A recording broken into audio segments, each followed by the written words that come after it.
क्या वाकया है? देखिए, मैं राम जन्मभूमि ट्रस्ट के द्वारा मुझे निमंत्रण मिला, ऐसे चीफ इमाम होने के नाते मुझे जाना के लिए। मैं 2 दिन तक इस पर बहुत विचार करता रहा कि मुझे क्या करना चाहिए, क्योंकि मेरे लिए मेरी जिंदगी का ये सबसे बड़ा फैसला था। मैंने फिर फैसला ये लिया कि मुझे जाना है आपसी सौहार्द के लिए, अपने देश के लिए, राष्ट्र हित में। ये मैंने फैसला लेते हुए मैं अयोध्या चला गया। वहां जाके तमाम अयोध्या वासियों ने मेरा स्वागत किया, साधु संतों ने मोहब्बत का इजहार किया, इस्तकबाल किया। वहां से मैंने अपना एक पैगाम, जो कि पैगाम मोहब्बत, मैंने वहां से दिया। वो पैगाम मोहब्बत जो था, मैंने उसमें कहा कि हमारी सबकी जातियां जरूर अलग हो सकती हैं, हमारे पंथ जरूर अलग हो सकते हैं, हमारे इबादत करने की तरीके, पूजा पद्धति अलग हो सकती है, हमारे सबके धर्म जरूर अलग हो सकते हैं, लेकिन हमारा जो सबसे बड़ा धर्म है इंसान और इंसानियत का है। और हम भारत में रहते हैं, हम सब भारतीय हैं। आओ हम सब मिलकर भारत को मजबूत करें, भारतीयता को मजबूत करें, राष्ट्र सर्वोपरि है। ये पैगाम मोहब्बत जैसे ही दिया, देश के तमाम सारे चैनलों पर, तमाम सोशल मीडिया पर ये मेरा वायरल हो गया। वायरल होने के बाद उनको सबको ये मालूम हो गया कि इमाम साहब, चीफ इमाम साहब वहाँ पहुँच गए और उन्होंने ये फतवा जारी कल किया है। वैसे तो मुझे 22 जनवरी की शाम से ही तमाम मेरे नंबर्स पर अलग अलग जगहों से मुझे धमकियां आने लगी, मेरे खिलाफ नफरत अंगेज माहौल बनाने लगे, मेरे खिलाफ उन्होंने जो अब शब्द जो कहने के होते हैं वो कहे, तमाम मुझे अलग अलग जगहों को, मुझे, मेरे परिवार को तमाम बहुत सारा बुरा भला कहा जाने लगा। इसी बीच में कुछ फोन्स कॉल आए जिनको मैंने रिकॉर्ड कर लिया है, उनके नंबर्स, जिन्होंने मुझे जान से मारने के लिए, मुझे बहुत ज़्यादा तकलीफ देने के लिए जो इस तरह के फ़ोन आए, वो भी फ़ोन आए, माफ़ी के भी फ़ोन आए। तो लास्ट में कल रात को ही एक फतवा जारी हुआ है, जिनका नाम है मुफ्ती साबिर हुसैनी कासमी, जो शख्स एक इंस्टीट्यूट चलाते हैं मुफ्तियों का, जिनका मुफ्ती क्लासेस के नाम से उनका चलता है।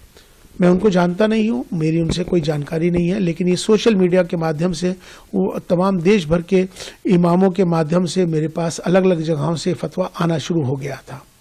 क्योंकि उन्होंने ये, इसमें मेरा एक नंबर है, मेरा मोबाइल का नंबर उन्होंने इसमें ये मेंशन कर दिया है अपने फतवे के अंदर, जिसमें उन्होंने साफ तौर पे मेरा नंबर जाहिर करके तमाम पूरे देश के लोगों को मेरा नंबर दे दिया, इमामों को दे दिया, ये फतवा जारी कर दिया। उनसे इन्होंने कहा है कि ये माफ़ी मांग लें, मेरा बायकाट कर रहे हैं, और मुझसे उन्होंने कहा है कि आप जो है इस्तीफा दें, वरना आप अपना अंजाम सोच लें। इसमें उन्होंने 4 बिंदु इसमें बुनियादी हैं, 4 बिंदु इसमें बुनियादी हैं।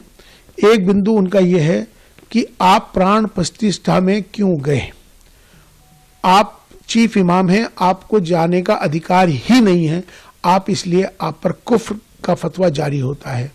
दूसरा बिंदु उन्होंने ये दिया है कि आपने इंसानियत को धर्म से ऊपर कर दिया है, ये आपका गुनाह है, इसलिए आप पर फतवा जारी होता है।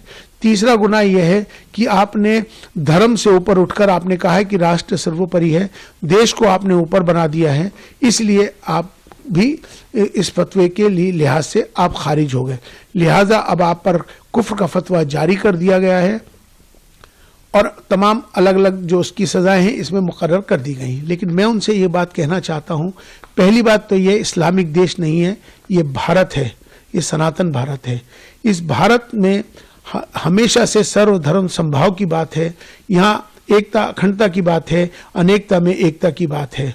अगर उनको मेरे इस पैगाम मोहब्बत से तकलीफ है, मेरा विरोध कर रहे हैं, तो उनको, मुझे लगता है कि अगर मैं राष्ट्र के साथ, देश के साथ अगर प्रेम कर रहा हूं, मेरा ये दोष है कि मैं अपने देश से प्रेम करता हूं, मेरा इसलिए विरोध कर रहे हैं, तो मुझे लगता है कि शायद उनको पाकिस्तान चला जाना चाहिए।